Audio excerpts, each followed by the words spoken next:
Ukraine. This person talking with that person, a 28-point plan, a 19-point plan. But fundamentally, isn't it up to the Ukrainian people and their president to decide whether they're willing to lay down their arms? Let's talk to Cormac Smith. He's a former advisor to the Ukrainian Foreign Ministry and joins us. Good morning to you. Julia, good morning. Do you know what? One day we will meet under happier circumstances. I would really like that, because this is very worrying to watch. I think Donald Trump got a little bit too pleased with himself about what happened in Gaza with that 20-point plan, trying to put this 28-point plan which clearly written by the Kremlin on Ukraine. I mean, basically, short of can Volodymyr Zelensky hand over his firstborn child? It was pretty much everything that Putin could want. Now we've got this European 19-point plan. Is there a plan that basically Ukraine and Russia could both feasibly sign up to? Well, look, let's talk about the European and Ukrainian side first. And everybody is being very, very tight-lipped about this, but reportedly, Ukraine is ready to sign up. What we know about the European red lines is there must be security guarantees, there must be Ukrainian sovereignty, Ukraine's financial needs need to be looked after. There can be nothing about Ukraine without Ukraine. Refer back to the Trump-Putin plan, which was clearly, written in the Kremlin and translated into English in the White House. Yeah. I said that on Friday, by the way. And also, there's going to be the return of children. Now, look, we don't know, but I can say with a great deal of confidence what the three clear Ukrainian red lines are going to be. The 25% of Donetsk in the Donbass, which Russia wants to be further conceded, will not be conceded. So land that Russia has not conquered, which contains these sort of fortress towns and cities, they will not and cannot concede that. No, because that is effectively a gateway to Kyiv and the rest of Ukraine. And secondly, they cannot accept restrictions on the future size of their military. Yeah. And I do not believe they can give an undertaking not to join NATO in the future, because this is fundamental to Ukrainian sovereignty, but also to their future security. Yeah. Yeah, I mean, that's my reading of it. And again, it's fascinating. And we had a guest on yesterday. And again, these are Kremlin talking points. It's like, well, expansion of NATO. No, countries asked to join NATO because of Russian expansion threats. Sweden and Finland were absolutely fine not being parts of NATO. So was Ukraine, because there was, this guarantee. I mean, it is extraordinary that this idea that NATO is somehow an aggressive force when it's never launched a war on anybody. Julia, can I please say, this infuriates me. I sat down with a very good friend, a senior Ukrainian ambassador, in the early weeks of this further invasion, and we decided to identify what the 5 biggest lies that Russia told and the narratives they have out there. I won't bore you with the other 4 unless you want them, but one was NATO expansion. Yeah. And we saw 2 years ago when Finland, who have a 1,340-kilometer border with Russia, decided to join NATO. Yeah. Despite all the nuclear saber rattling, Russia's reaction was to withdraw troops from their border with Finland. This is bully boy tactics. There are only 2 reasons, and I must remind people that Russia invaded Ukraine. One, a democratic, free, successful Ukraine is the biggest threat to this criminal Kremlin regime.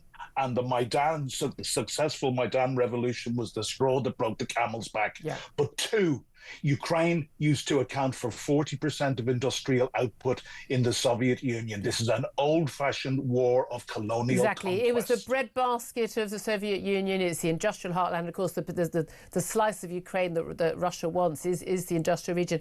I keep having conversations with people saying, oh, well, it's a horribly corrupt regime and this and that. And it's like, no one's saying it's perfect. No former Soviet nation is.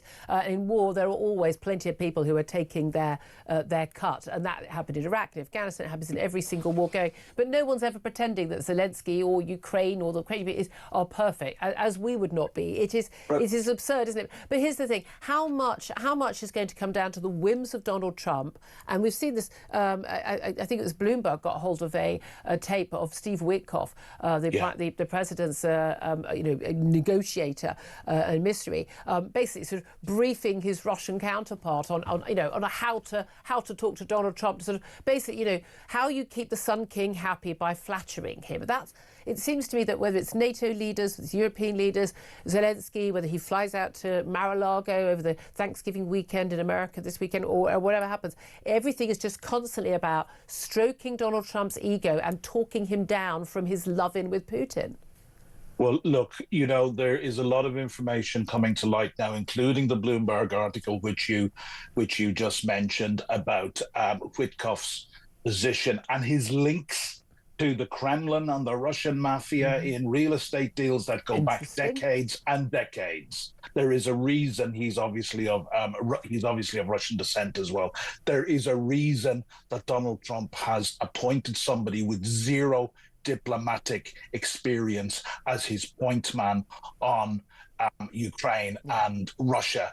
But, you say that this depends on a whim to Donald Trump. If there has been a deal agreed by the Americans and the Europeans and Ukraine accepts that, it is going to become increasingly difficult for Donald Trump to hold his pro-Kremlin line. I'm not saying that he won't, because he never ceases to surprise us. But it is really this. My prediction is that this deal is backing both Putin and Trump into a little bit of a corner, because they are continually failing the reasonableness test, which Ukraine is continually passing. And this is the thing, Ukraine has to be seen to be we don't want war, we're agreeing to something. The Europeans put forward reasonable proposals and agrees to trying to make Putin look like the difficult person, which of course he is. He's the person who invaded in the first place. And again, it is fascinating. Do you think that there is actually a deal that could be done? Because actually Ukraine have come a long way. I don't think we'd be happy as the British people if we'd been fighting a war for 4 years and had seen so many of our menfolk killed, and indeed innocents killed, our children, basically stolen away and kidnapped by the foreign force, to basically give away 20% of our country to the invaders. I'm not entirely sure we'd be willing to do that. I'm not quite sure why we're expecting Ukraine to. Sorry to be vulgar, but babies raped also. Cormac, I think we've lost your mic. I think unplugged slightly. Can we get? Can you hear me now? Yeah, we got you now. Yep. Sorry, I was just saying. Excuse the crudeness, but also our women, children, and even babies raped by Russians. Julia, can I say one thing very please? Quickly?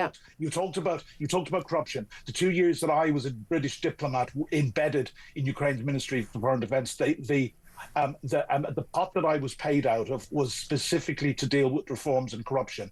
Anytime I did extra work, I had to demonstrate, i.e. with other ministries, I had to demonstrate to the British ambassador, who was my boss, that it was forwarding the anti-corruption and reform agenda. Ukraine is making progress. Yeah, exactly. It's starting from a low base. That's for sure. Cormac Smith, so appreciate you joining us. Thank you so much. Claire Pissell, your response to that? I think it's really interesting, the amount of Russian